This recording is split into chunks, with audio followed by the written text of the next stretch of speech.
Hello and welcome to the Borealis Experience. I'm your host Aurora and I'm so happy to be spending some time with you today. Last time it was Troy Vincent hosting the show and I really hope you enjoyed the interview. Today it is just you and me. I decided to talk about a topic that was requested over Facebook by a dear listener. I really appreciate your comment. Every comment on Facebook, every like, of course, but the comments are so important because they truly show me who you are and what you're going through, and that way I can serve you and help you.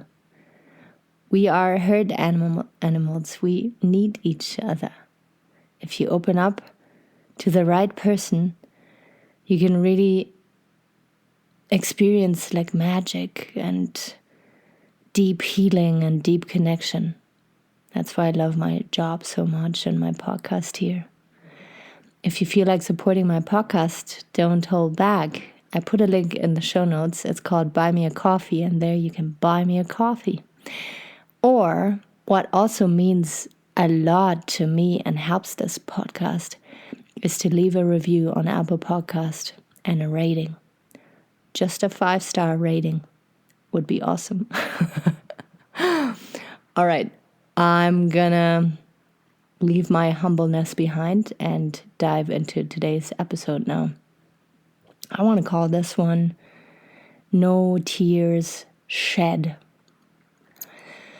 So what my friend and listener explained to me, shared with me, is that several people, very important people in his life, had passed.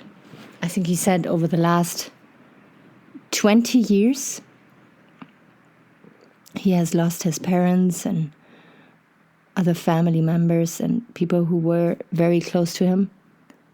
And up until today, he could not shed a tear for them. Why is that? I'm going to explore while I'm with you on today's episode today. What first came to mind is that I could totally relate. I could totally feel what he feels. Something happens where you've learned, be it social media, movies, from other people, you are supposed to be sad now. You are supposed to cry. And it just doesn't come. The sadness just doesn't come. You are more rational than others.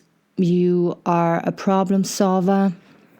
You are a rock for other people, maybe even the provider of the family. And you just can't come up with the time, but it is more the space and the energy to just crumble and cry and be sad. What I've experienced then is that when others do, I look down on them, or I feel like, but how are you going to function in society now? How are you going to get up tomorrow and go back to work? How are you going to be that provider that you need to be for your family? So it's not only looking at yourself and seeing that, holy, I can't even cry, but looking at others and seeing that they react very differently to you. Now, what is normal? What is good? What is expected from you? What do you expect from yourself? I fear if we don't show these emotions, we beat ourselves up, or we feel strange, or we can't really make sense out of it because people around us obviously react differently. I also feel that when you are in a position where you have nobody next to you that you feel could hold space for you, then what is the point? If you're surrounded by people who need you to be strong, who need you to be the provider, who never, like on a daily or weekly basis, really truly ask you how you are doing,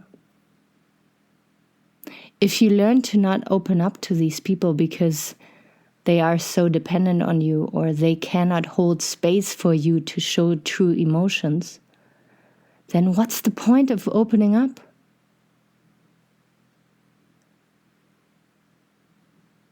I don't think it's a, rational decision that we take when we can't cry when everybody around us would cry. I think it's a feeling of safety that we're lacking. We know that our feelings we could not get the support we needed if we were to crumble. So we hold it all together, all tight. We don't allow anybody to come close. We put our heads down and become workaholics, or indulge in video games or cooking or porn or whatever it is that is out there that can distract us. We kind of stuff that pain down. I really don't think and believe that you're lacking empathy and that you're not capable to truly connect with a person and to truly love if you did not cry at your parents' funeral. I believe that you are a deeply sentient being, but you didn't find the space to express these feelings yet. You didn't give yourself that time. You were kind of in a rat race and had to function more than to feel and go deep. And that's not a bad thing. That's what our brain does, our emotional body does when we are in survival mode, kind of. I think if we are in an environment, if we live a life where you can express your feelings, where you can just, let it all out for a little bit, be it just 90 seconds, apparently, what we've learned in last episode, an emotion lasts 90 seconds. Everything that goes beyond is your decision. But yeah, I believe if you have an environment where you can talk about your feelings, then maybe you could have shed a tear and expressed yourself how you feel. I really hope I'm on it. I'm on to something here, and I can't wait. I'm burning to hear the feedback from my listener to know if it was of help. I think we have to learn to surround ourselves with people where we can feel safe, where we can express ourselves and know that it's not only going to deepen our relationships with these people and make us feel safe, but it is also deeply healing for our bodies. Because imagine your body being a cup of water, and the emotions that you go through and that you don't express is just like paint or salt or sand that you add to this cup of water.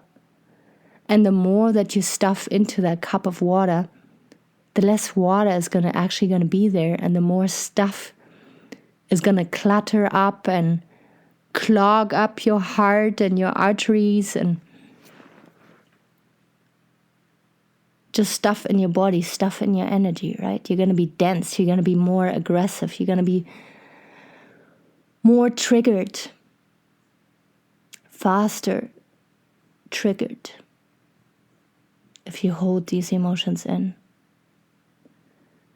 And after suppressing your emotions like that, of course, it's not going to be easy to, just listen to one of Aurora's episodes and then, now I'm going to release them in a quiet and safe place. No, that's not how it goes. But for next time, when something happens, truly listen to your intuition and find out, okay, do I have people around me that I could pour my heart out? Was I deeply connected to that person that people are expecting me to cry for? Or was that relationship not that good? Because that's another point.